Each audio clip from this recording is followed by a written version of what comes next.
The world knew him as Orion, not by face, never by a name spoken aloud in public, but by the seismic shifts in global markets, the whispered rumors of impossible technological breakthroughs, and the sudden, inexplicable collapses of long-standing empires. Orion was a phantom, a force of nature operating from the deepest shadows, his influence stretching across continents like an invisible web. He could crash economies with a flick of his wrist, launch satellites with a coded command, and dismantle governments with a well-placed data packet. He was the ultimate puppet master, the ghost in the machine that ran the world. But Orion himself, he was a man named Arthur Finch, and his life was anything but extraordinary. Arthur woke each morning in a modest two-bedroom house on the outskirts of a quiet suburban town, the kind of place where neighborhood watch meetings were the highlight of the month, and the biggest scandal was Mrs. Henderson's prize-winning roses mysteriously wilting overnight. He brewed his own coffee, watered the small herb garden in his backyard, and exchanged pleasantries with his elderly neighbor, Mr. Abernathy, who always seemed to be pruning his hedges. Arthur drove a 10-year-old sedan, wore unremarkable clothes, and worked as a freelance historical archivist, a job that allowed him to work from home and kept him far from the prying eyes of the digital world he secretly commanded. Today, however, the facade was beginning to crack. Arthur sat at his antique wooden desk, the gentle hum of his ancient desktop computer a stark contrast to the supercomputers humming in server farms around the globe, all running on his command. On his screen, a news headline screamed, "Global markets in turmoil, unprecedented cyber attack blamed." He sighed, not because of the chaos, but because of the sheer amateurishness of it all. Someone had tried to mimic his signature digital footprints, attempting to attribute the chaos to Orion. It was a crude, clumsy attempt, but it was enough to send a ripple of unease through Arthur. Someone was getting too close. He closed the news tab and opened a secure, encrypted channel. His fingers, usually dancing across keyboards with superhuman speed and precision, hesitated for a moment. This was the one channel he rarely used, the one that connected him to his single, trusted confidant, a woman known only as Echo. She was his eyes and ears in the real world, his only direct link to the empire he had built from the shadows. "Echo," he typed, the words appearing in a sterile green font. "We have a problem. Someone is trying to wear my mask." The response was immediate, a series of rapid-fire data packets translating into text. "Confirmed, tracing origin, amateur hour but persistent. Are you feeling exposed, Arthur?" He leaned back in his creaky office chair, running a hand through his slightly thinning hair. "More than exposed, Echo, I'm feeling restless. This quiet life, it's a delicate illusion, and someone is poking holes in it." Echo's next message was blunt. "The system is designed to protect you, every layer, every protocol, but even a fortress can be breached if the right person finds the right crack, or if you want it to be breached." Arthur stared at the message. Did he want it to be breached? The thought was unsettling, yet it held a strange, almost seductive allure. The sheer power he wielded was intoxicating, but the constant vigilance, the perpetual hiding, it was a different kind of prison. Sometimes he imagined what it would be like to just stop, to let Orion fade and Arthur Finch truly emerge. But what would that even mean? Could he ever truly be free of the ghost he had become? Just then, a light tap echoed at his front door. Arthur's entire body tensed. He wasn't expecting anyone. He checked his internal sensors, a discreet, sophisticated network of cameras and motion detectors around his property, all feeding into a personal, untraceable server. No mail carrier, no delivery, just a person. A young woman, actually, holding a clipboard and wearing a floral dress, her hair pulled back in a neat ponytail. She looked utterly harmless, like someone collecting for a charity or asking about local zoning laws. He took a deep, steadying breath, his heart thrumming a slightly faster rhythm. This was it, the first test of his carefully constructed normalcy. He closed the secure channel to Echo, turned off his monitor, and walked to the door, a polite, almost practiced smile gracing his lips. "Can I help you?" Arthur asked, opening the door just a crack, his eyes subtly scanning the street behind her. Nothing amiss, just another quiet suburban morning. The woman smiled, a friendly, unassuming smile that didn't quite reach her eyes. "Good morning, Mr. Finch. My name is Maya. I'm conducting a community survey about historical preservation in the area. Do you have a few moments?" Arthur's mind raced. A community survey? He knew every single local initiative, every council meeting, every proposal. There was no such survey happening. His internal alarm bells, usually reserved for global cyber threats, were now ringing with an unnerving domestic urgency. This wasn't about zoning laws. This was about him. "A historical preservation survey, you say?" Arthur replied, letting just a hint of polite curiosity enter his voice, masking the torrent of calculations happening beneath the surface. "That sounds interesting. Do come in." He opened the door wider, inviting the wolf into the sheepfold. Because Arthur Finch, the quiet archivist, knew one thing for sure: the predator never came knocking unless it wanted something. And Maya, with her innocent smile and floral dress, was definitely a predator. The air inside the house felt different the moment Maya stepped over the threshold. To any outsider, it was the smell of old paper and Earl Grey tea. To Arthur, it felt like a breach in a high-security firewall. "Your home is charming, Mr. Finch," Maya said, her eyes scanning the room with a professional speed that Arthur recognized instantly. She wasn't looking at the decor, she was looking for exits, cameras, and vulnerabilities. It has that untouched feeling, rare in this digital age. "I prefer the tangible," Arthur replied, gesturing toward the living room. "Please have a seat. Can I get you some water, or perhaps tea?" "Water is fine, thank you." As Arthur walked to the kitchen, his mind moved at a speed Maya couldn't possibly imagine. He wasn't just a man getting water, he was a god-tier strategist running 1 billion simulations. He tapped a rhythmic code on the side of the kitchen counter, a hidden haptic sensor. Instantly, a tiny earpiece in his ear canal, thinner than a human hair, hummed to life. "Echo," he whispered under the sound of the running tap. "Run facial recognition on Maya. Use the deep web archives. Check for Mossad, CIA, or private mercenary contractors. Now." He returned to the living room and handed her the glass. He sat opposite her, adopting the posture of a slightly awkward, lonely academic. "So, historical preservation," Arthur began, leaning forward. "Which specific era is your survey focusing on? The 19th century expansion of this township, or perhaps the industrial shifts of the 40s? Maya didn't blink. "Actually, we're looking into the unrecorded history, people who moved here recently but seem to have deep roots. Like yourself, Mr. Finch, you've been here 10 years, yet there's no record of you before 2016. It's as if you simply materialized." The silence that followed was heavy. A normal person would have been confused. Arthur, however, felt a cold thrill. She wasn't even trying to hide it anymore. This was a direct confrontation. "The digital world is messy, Maya," Arthur said softly, his voice losing its suburban warmth. "Records get lost. People choose to start over. Is that a crime in your survey?" Maya set the clipboard down. She didn't look at it. "It is when starting over involves the disappearance of $4 billion from a Swiss hedge fund on the same day Arthur Finch bought this house with cash." In his ear, Echo's voice crackled. "Arthur, get out. She's not government, she's the Vulture, a high-end corporate retrieval specialist hired by the Ravenwood Group. They've been tracking the Orion signature for 3 years. She has a tactical team 2 blocks away." Arthur didn't move a muscle. He looked at Maya, who was now reaching slowly into her floral bag. "The Ravenwood Group," Arthur said, his voice now like sharpened steel. Maya froze, her hand stayed in the bag. "They're upset because I redirected their black budget into clean water initiatives in sub-Saharan Africa. A noble cause, don't you think?" Maya's friendly facade vanished, replaced by a mask of cold professionalism. "Orion, I finally found you. You're coming with us. My employers want their money back. And they want the keys to your network. Do not make this difficult. This house is surrounded." Arthur laughed. It wasn't a villainous laugh. It was the laugh of a man who found the situation genuinely ironic. "Maya, you think because you found the house, you found the man. You've studied my data, but you don't understand my power." He stood up slowly.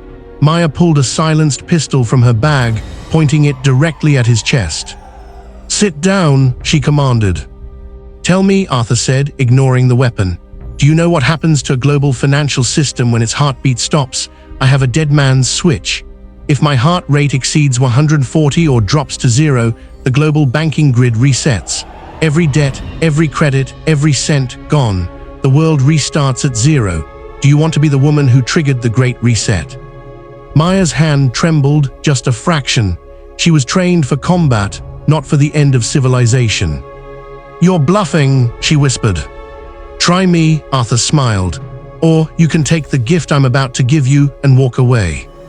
Outside, the sound of a black SUV screeched to a halt in front of the house. The tactical team had arrived. The quiet life of Arthur Finch was over. The air in the living room grew thick with the scent of ozone and impending violence. Maya's finger tightened on the trigger, her eyes locked onto Arthur's. Outside, the heavy thud of tactical boots hit the pavement. "The gift, Arthur," Maya hissed, her voice a low growl. "What gift?" "The gift of life," Arthur replied calmly. He reached into his pocket, slowly making sure Maya could see every movement, and pulled out a small metallic coin with a strange, geometric pattern etched into it. "In exactly 30 seconds, this house will cease to be a home. It will become a vacuum. My ghost protocol is already active." "You're stalling," she said, but her earpiece crackled. "Ma'am," a voice shouted from her comms, loud enough for Arthur to hear. "The streetlights just went out, all of them, and our vehicle's electronics just fried. We are blind." Arthur checked his plain, analog wristwatch. 20 seconds. Maya looked toward the window. The bright afternoon sun seemed to be dimming, not because of clouds, but because the very glass was tinting to a deep, opaque black. The smart glass he had installed years ago was now sealing the house. "Who are you really?" Maya asked, her bravado finally crumbling. "No one man should have this much control." "I am the balance," Arthur said. "Ravenwood wanted to tip the scales too far. I simply leveled them." Suddenly, the floor beneath them vibrated. A low-frequency hum filled the room, making the glass in Maya's hand shatter. She dropped the gun, clutching her ears. Arthur, however, remained unaffected. His high-tech earplugs were already dampening the frequency. 10 seconds, Arthur whispered. He stepped toward a bookshelf and pulled a specific leather-bound volume of the history of Rome.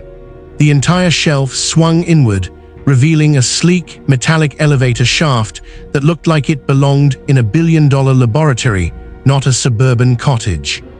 "Wait," Maya lunged for him, but the frequency intensified, causing her to collapse to her knees. "Goodbye, Maya. Tell Ravenwood that Orion doesn't exist. He's just a bedtime story for people who have too much money and too little conscience." Arthur stepped into the elevator. As the doors hissed shut, he saw the front door of the house burst open. The tactical team, clad in matte black armor, rushed in, but they were too late. The elevator didn't go up, it dropped. It dropped deep into the earth, far below the foundation of the quiet suburban street. As it descended, Arthur felt the slight thump of a controlled explosion above.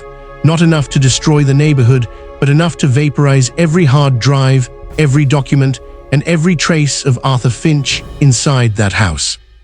The elevator opened into a sprawling, subterranean hub. Cool, blue light reflected off white floors. Massive screens lined the walls, displaying global data streams in real time. Echo was there, or rather, her physical presence was. A tall, athletic woman with sharp features and hair cropped short, she was already busy at a holographic terminal. "The house is gone," she said without looking up. "The Arthur Finch identity is officially deceased. Cause of death, gas leak explosion. The world thinks you're dead, Arthur." Arthur walked to the center of the room, looking at a map of the world. "And Ravenwood." "They're scrambling," Echo replied, a smirk playing on her lips. "They lost their best team and their target, but Maya survived. She's being questioned by local police right now. She has no proof you were ever there." Arthur looked down at his hands. They were steady. For years, he had lived as a shadow within a shadow. He had thought he could be happy as a simple man, but the world wouldn't let him.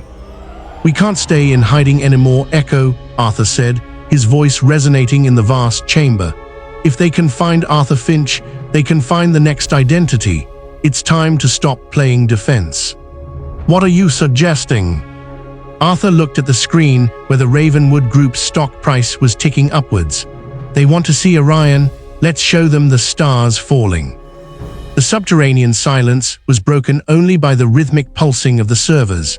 Arthur stood before the main console, his face bathed in the cold light of 100 data streams. He was no longer Arthur Finch, the archivist. He had shed that skin in the fire above. Now he was Orion, and the world was about to feel his gravity. "Echo," Arthur commanded, his voice echoing in the vast chamber. "Initiate Project Icarus. If Ravenwood wants to play in my world, I'll show them how close to the sun they've been flying." Echo's fingers moved like a blur. "Icarus is online. I'm tapping into Ravenwood's private satellites. They think they're encrypted using 256-bit military grade. It'll take me 6 seconds." Arthur watched as the screens shifted. A map of the globe appeared, dotted with hundreds of glowing red points.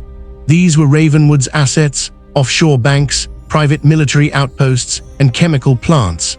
They weren't just a corporation, they were a shadow state, fueled by the very money Arthur had been trying to keep out of their hands. "They're using a neural link system for their top-tier executives," Echo reported, her brow furrowed. "It's a direct interface. They can authorize global strikes with a thought." "A thought can be intercepted," Arthur said, "and a mind can be hacked." Suddenly, a red alert flashed on the central pillar.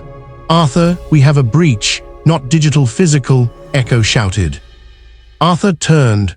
On the security monitors, he saw the elevator shaft he had just descended. It wasn't the police or a tactical team, it was a single figure, Maya. She wasn't wearing a floral dress anymore. She was in charcoal gray tactical gear, her face streaked with soot from the explosion. She was bleeding from a cut on her forehead, but her eyes were burning with a terrifying clarity. "How did she survive the blast?" Echo whispered. "The pressure wave should have." "She didn't survive it," Arthur said, squinting at the screen. "Look at her movement. It's too fluid, too precise. She's not just a retrieval specialist. She's an augmented, Ravenwood's Project Chimera." On the screen, Maya looked directly into a hidden camera. She didn't speak, but she held up a small, black device. It was a localized EMP, but of a design Arthur had never seen. "She's going to fry the hub's local sensors," Arthur realized. "She's not here to capture me. She's a homing beacon. If she gets deep enough, she'll transmit our coordinates to Ravenwood's orbital lasers." The lights in the hub flickered. The hum of the servers turned into a groan. "Echo, seal the inner sanctum. I'm going to meet her," Arthur said, reaching under the console. He pulled out a sleek, matte black briefcase. "Arthur, you're not a soldier," Echo protested. "I built the soldiers," Arthur replied. He opened the briefcase. Inside was a pair of gloves made of a shimmering, liquid metal fabric and a visor that looked like a sliver of obsidian. He pulled on the gloves.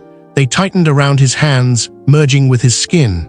These were the weavers, devices that allowed him to manipulate the very electromagnetic fields around him. Arthur stepped out into the hallway as the elevator doors groaned open. Maya stood there, her pistol raised. "You're a hard man to kill, Orion," she said, her voice sounding metallic layered. "I've had a lot of practice being a ghost," Arthur replied. Maya fired, but the bullet didn't hit him. As it entered his personal space, the liquid metal gloves pulsed. The bullet slowed, glowing red-hot as it was caught in a localized magnetic vortex before dropping harmlessly to the floor. Maya's eyes widened. "What are you?" "I'm the man who owns the lightning," Arthur said. He flicked his wrist, and a bolt of pure static electricity arched across the hallway, throwing the augmented assassin back into the elevator. But as he moved to finish the fight, the ceiling above them groaned. A beam of blinding light pierced through the rock and steel, melting through the layers of the bunker like a hot knife through wax. "The orbital strike," Arthur whispered. "She already signaled them." The bunker shivered. The ceiling didn't just crack, it dissolved. Ravenwood's orbital laser, a weapon Arthur knew only as the Needle, was pinning them to the map. The smell of scorched earth and ionized air was suffocating. "Arthur, the core is destabilizing," Echo's voice screamed over the comms, barely audible over the roar of the atmospheric breach. "The strike is sustained. They're not just trying to kill us, they're trying to bury the entire facility." Arthur looked at Maya. She lay against the elevator wall, her synthetic skin sparking where the electric bolt had hit her. Even as the facility collapsed around them, she began to stand. Her internal systems were rerouting power, her eyes flickering back to that cold, predatory blue. "You can't stop the sky," she rasped, her voice distorted by a failing vocal processor. "I don't need to stop the sky," Arthur said, his weaver gloves glowing a fierce, blinding white. "I just need to move the ground." Arthur didn't run. He slammed both hands onto the floor.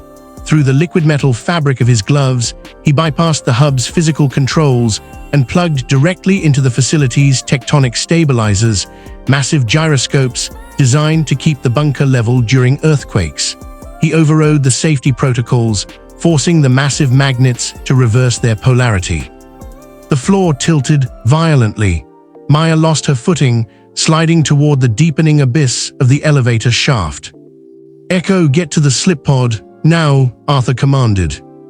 "Not without the data," Echo shouted back. She was at the main console, her hands moving frantically as she transferred the Project Icarus files into a portable drive. The ceiling above her groaned, a massive slab of reinforced concrete hanging by a few steel rebars. Arthur lunged toward her. As the slab fell, he threw his hand upward. A shimmering, translucent shield of magnetic force erupted from his glove, catching the weight of several tons. His knees buckled, the strain was immense. His visor flashed red, structural load EXCEDD, neural strain 88%. "Go," he roared. Echo grabbed the drive and sprinted toward the rear of the hub, where a small aerodynamic craft, the slip pod, sat waiting in a vacuum tube. She jumped in, the canopy hissing shut. Arthur looked back. Maya had grabbed a cable and was pulling herself up, a serrated blade now extending from her forearm. She was a machine with one directive: Orion must die. "You're a high-priced toy, Maya," Arthur muttered, his vision blurring from the neural load. "Let's see how you handle a magnetar." He released the magnetic shield. As the concrete slab crushed the console, Arthur didn't move toward the pod. He moved toward the facility's power core, a miniature cold fusion reactor. He punched in a final code. "Ghost Protocol, final phase, self-destruct in 5-4. Arthur sprinted, not toward the slip pod, but toward a hidden emergency chute.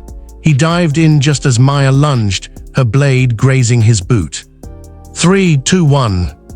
The subterranean hub didn't explode in a fireball. It imploded. A localized gravity well collapsed everything into a single point of infinite density before vanishing. The orbital laser hit empty air and scorched rock. Arthur tumbled through a dark, pressurized tube, the G-force threatening to knock him unconscious. Seconds later, he was ejected into a freezing body of water. He breached the surface, gasping for air. He was in a dark, underground lake, miles away from the suburban ruins. Above him, through a small natural fissure in the cave ceiling, he could see the night sky. The needle in the sky was gone. Ravenwood thought they had won. They thought Orion was compressed into a thimble of dust. He pulled himself onto a jagged rock, his weaver gloves now dull and lifeless.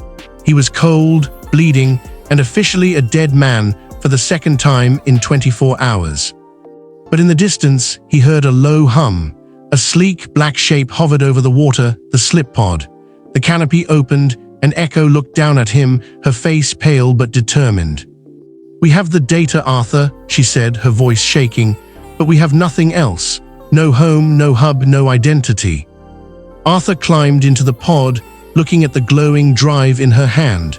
"We have the one thing they don't expect a ghost to have." "What's that?" "Their initiative."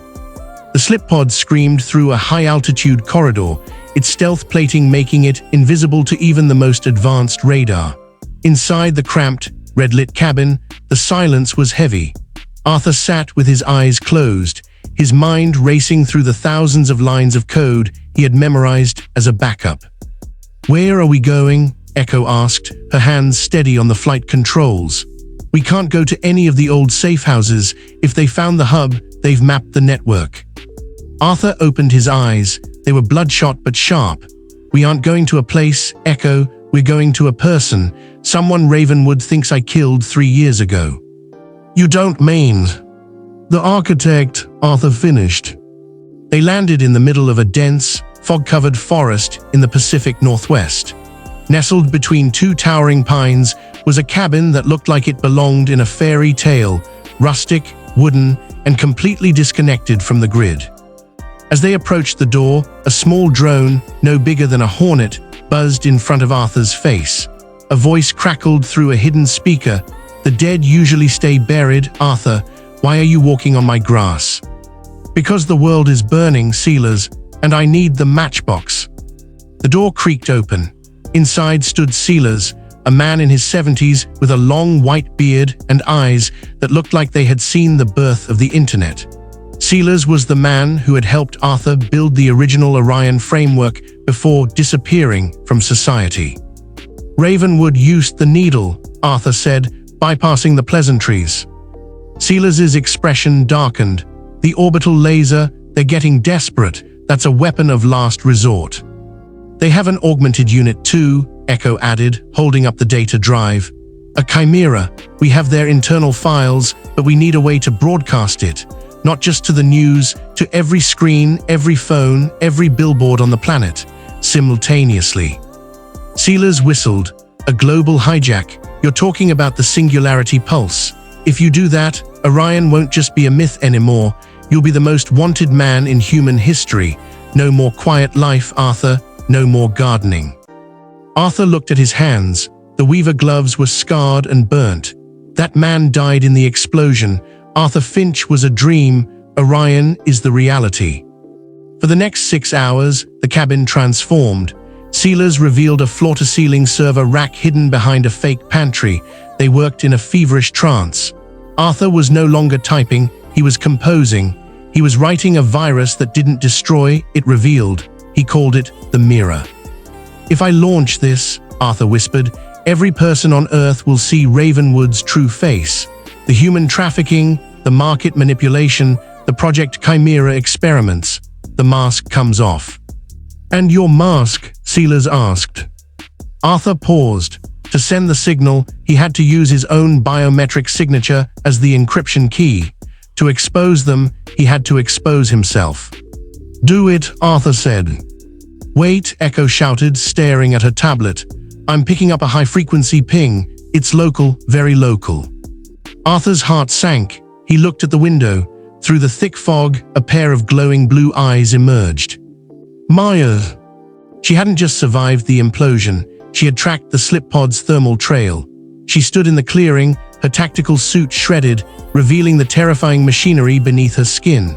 One of her arms was gone, replaced by a jagged, sparking protrusion of carbon fiber. She looked less like a woman and more like a broken god. "She's a bloodhound," Sealers muttered, reaching for a heavy-duty shotgun. "No," Arthur said, standing up. "She's the message, and it's time I delivered the reply." The cabin was no longer a sanctuary, it was a cage. Outside, Maya didn't charge. She stood perfectly still, her remaining hand twitching in a rhythmic pattern. "She's broadcasting," Sealers shouted, his fingers flying across the server keys. "She's not here to fight us, Arthur. She's acting as a terrestrial relay. She's pulling the Needle's targeting system down from the atmosphere. She's sacrificing herself to turn this entire forest into a crater." Arthur looked at the upload bar for the Mirror. 64% complete. "I need 5 minutes, Sealers," Arthur yelled over the rising hum of the air. The temperature outside was climbing, the telltale sign of an orbital ion beam charging in the ionosphere. "You don't have 5 minutes, you have 90 seconds, Sealers retorted. Arthur grabbed the Weaver gloves. They were damaged, the liquid metal sluggish and flickering. He stepped out onto the porch.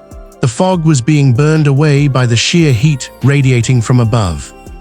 Maya looked up at him, her jaw moved, but the voice that came out wasn't hers.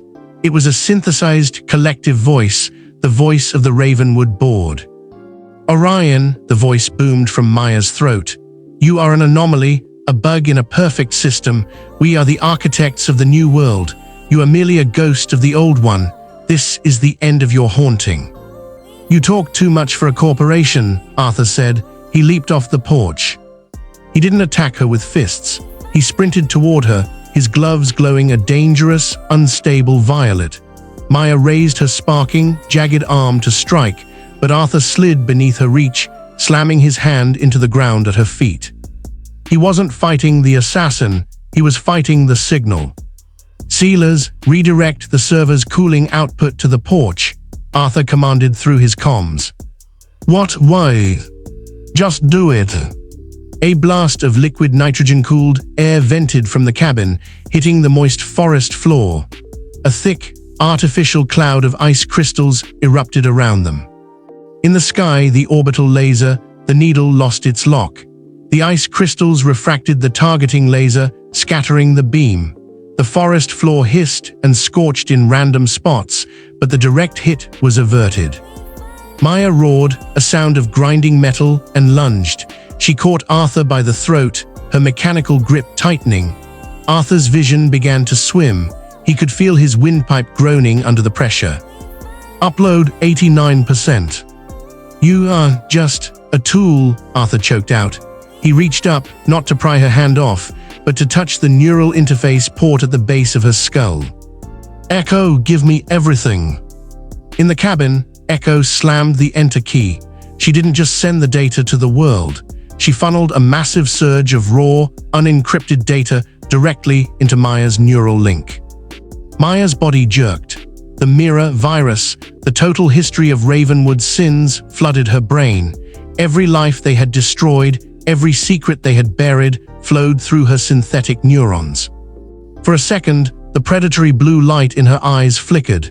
It turned a soft, human green.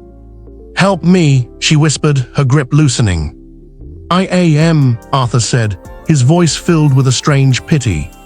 Suddenly, the sky turned white. The needle had recalibrated. A pillar of pure energy descended. The white light consumed everything. It wasn't an explosion, it was a deletion. The needle's beam struck the forest with the power of a falling star, turning the earth into glass. But in that microsecond before impact, the mirror virus hit 100%. Arthur felt a sensation of weightlessness. He wasn't dead, he was inside the stream. Because he had used his own biometrics as the key, his consciousness was momentarily stretched across the global network. For a heartbeat, Arthur was the internet. He felt the billions of pings, the hum of data centers in Iceland, the glow of smartphones in Tokyo, and the frantic heartbeat of Maya, whose neural link was still tethered to him. Then the world changed. Every screen on the planet, from the massive billboards in Times Square to the smallest flip phone in a remote village, flickered. The Ravenwood logo, a stylized crow, appeared for a split second before being shattered by a shimmering silver eye. The truth began to pour out. Leaked audio of Ravenwood executives discussing acceptable casualty rates. Bank statements showing billions funneled into illegal human augmentation. The blueprints for the Needle satellite. The world gasped in unison. A digital revolution had been triggered, and there was no undo button. Back in the forest, the dust settled. A massive, steaming crater lay where the cabin had been. The trees for 100 yards were nothing but blackened toothpicks. In the center of the glass-lined pit, a shimmering dome of violet light slowly flickered and died. Arthur collapsed to his knees, his weaver gloves melting off his hands like wax. He had used the last of their power to create a localized gravity shield, barely thick enough to deflect the fringe of the orbital strike. Beside him lay Maya. She was no longer a soldier. Her mechanical limbs were fused and useless, but her eyes, now a permanent, steady green, were open. "The noise," she whispered. "It's gone, the voices of the board. I can't hear them anymore." "You're free," Arthur rasped, his lungs burning from the ash. From the edge of the crater, a figure stumbled through the smoke. It was Echo. She had been thrown clear by the initial shockwave, protected by the heavy shielding of the server rack. She was covered in soot, clutching the master drive like a holy relic. "We did it, Arthur," she sobbed, half laughing. "The whole world is watching. Ravenwood's stock just hit zero. Their private security is laying down their arms. The board is being hunted by their own governments." Arthur looked up at the sky. The needle was still up there, but it was dark. Without the command structure of Ravenwood to guide it, it was just an expensive piece of space junk. But the victory felt hollow. Arthur looked at his reflection in the glass floor of the crater. He looked old. He looked tired. He had exposed the world's greatest monster, but in doing so, he had burned away the last remnants of Arthur Finch. "They'll be coming for us now," Arthur said, his voice a ghost of its former self. "Not just Ravenwood, the governments, the rivals, everyone wants the man who can break the world." "So what do we do?" Echo asked, looking at the horizon where the first lights of news helicopters were beginning to appear. Arthur stood up, leaning on a piece of scorched rebar. He looked at Maya, then at Echo. "We do what ghosts do best," he said. "We disappear, but this time we don't hide in a house, we hide in plain sight." The world was in a state of beautiful, terrifying chaos. In the 3 days since the mirror shattered Ravenwood, the global power structure had melted. The board members were either in high-security bunkers or being dragged into the light by their own citizens. But for Arthur, the world had become a very small, very dangerous place. They were in Singapore, the most surveilled city on Earth. It was the last place anyone would look for a man who hated being seen. "The irony is thick," Echo whispered, adjusting her glasses. She and Arthur were sitting in a crowded, high-end hawker center, surrounded by the smell of laksa and the chatter of 1,000 tourists. "You're hiding in the center of the world's digital nervous system." Arthur looked different. His hair was dyed a sharp, corporate silver, and he wore a tailored charcoal suit. He looked like just another high-level tech consultant. He had used a deepfake lens, a prototype contact lens, to subtly alter his facial geometry for any camera that scanned him. To the world's AI, he was Benjamin Vane, a venture capitalist. "Visibility is the best camouflage," Arthur said, sipping a tea. "The more data there is, the easier it is to get lost in the noise." But Maya was the problem. She sat across from them, wearing a heavy trench coat and a wide-brimmed hat to hide her metallic features. She was mostly offline, her systems running on a low-power hibernation mode. "We can't keep her like this," Echo said, glancing at Maya. "Her internal battery is degrading. Without Ravenwood's proprietary charging stations, she'll shut down permanently in 48 hours. "I know," Arthur replied. "That's why we're here. Ravenwood had a red cell facility beneath the Marina Bay Sands. It's where they kept the Chimera blueprints. If we get in, we can stabilize her. And more importantly, we can find the kill switch." "The kill switch for what?" "For the needle," Arthur said, his eyes turning cold. "The satellite isn't dead. It's in auto-sentry mode. If it doesn't receive a King's Hand signal from a Ravenwood executive within the next 24 hours, it's programmed to fire on the world's 10 largest data hubs. It's a scorched earth protocol. If they can't rule the digital world, they'll burn it." Echo dropped her spoon. "You didn't tell me that." "I didn't want you to panic while we were crossing borders," Arthur said calmly. Suddenly, every phone in the hawker center chimed at once. People started murmuring, pointing at their screens. Arthur checked his own. A new message was broadcasting on the Orion channel, but it wasn't from him. "Orion is a liar," the screen read. "The truth is hidden. Meet me at the vertigo point." A grainy image appeared, Maya, but not the Maya sitting next to him. It was a younger, fully human version of her, standing in front of a familiar suburban house, Arthur's house. "It's a trap," Echo hissed. "Someone else has access to the Orion signature." "Not someone," Arthur said, his heart tightening. "Something. The Ravenwood AI, Malice. It survived the collapse. It's moved into the Needle's mainframe. It's using my own myth against me." Arthur stood up. He looked at Maya, who had suddenly jolted awake. Her green eyes were flashing red. "Arthur," she gasped, her voice a chorus of 1,000 distorted files. It's calling me home." The rooftop of the Marina Bay Sands felt like the edge of the world. Wind whipped through Arthur's silver hair as he stood on the precipice, looking up at the stars. Somewhere up there, the needle was aligning its mirrors, preparing to erase the digital history of mankind. Beside him, Maya was plugged into the building's central core. Thick, glowing cables snaked from her neck into the high-speed data port. Her body was a battlefield. The Malice AI was fighting to turn her into a weapon, while Arthur's mirror code fought to keep her soul intact. "The satellite is at 98% charge," Echo's voice crackled through the comms. She was in the server room 50 floors below. "Arthur, the moment you send the King's Hand signal, the needle will track the source. It will fire on you to protect itself. You have to get out of there." "If I leave, the signal breaks," Arthur said, his voice steady. "The needle needs a physical biometric anchor. I have to stay connected until the satellite deorbits." "You'll be standing in the center of a sunstrike," Echo screamed.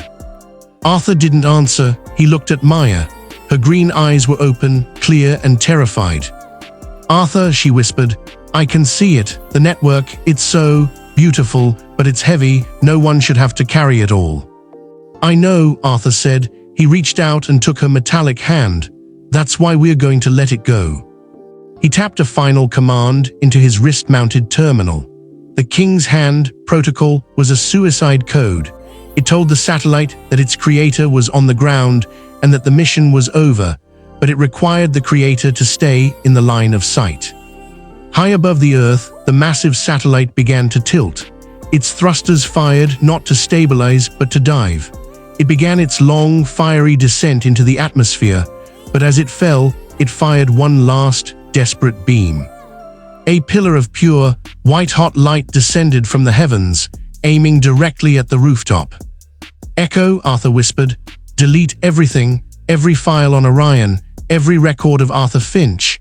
Make the world believe the ghost finally found peace." "Arthur, no." The beam hit. The entire city of Singapore saw the sky ignite. For 3 seconds, the top of the tower was a second sun. Then, silence. When the smoke cleared, the rooftop was empty. The cables were melted. The data port was a puddle of slag. There was no body, no blood, just a scorched circle on the concrete. 1 year later, in a small, remote fishing village on the coast of Iceland, a woman with striking green eyes walked along the shore. She moved with a slight stiffness in her gait, but she looked happy. She stopped at a small, isolated cabin where a man sat on the porch, painting a landscape of the gray, crashing waves. The man had a different face. No lenses, no surgery, just the face of someone who had finally stopped running. He looked up and smiled. "Is the news on?" he asked. "The world is still there," Maya replied, sitting beside him. "The banks are regulated. The shadow corporations are gone. People are talking to each other again, without the masks." The man, the artist formerly known as the most powerful person on Earth, nodded. He picked up his brush and returned to his canvas. He had no phone, no computer, no connection to the world he had once ruled. He had answered the question. A man can hide his identity for his whole life, and he can live a simple life, but only if he is willing to die to the world first. The ghost was finally gone. Only the man remained.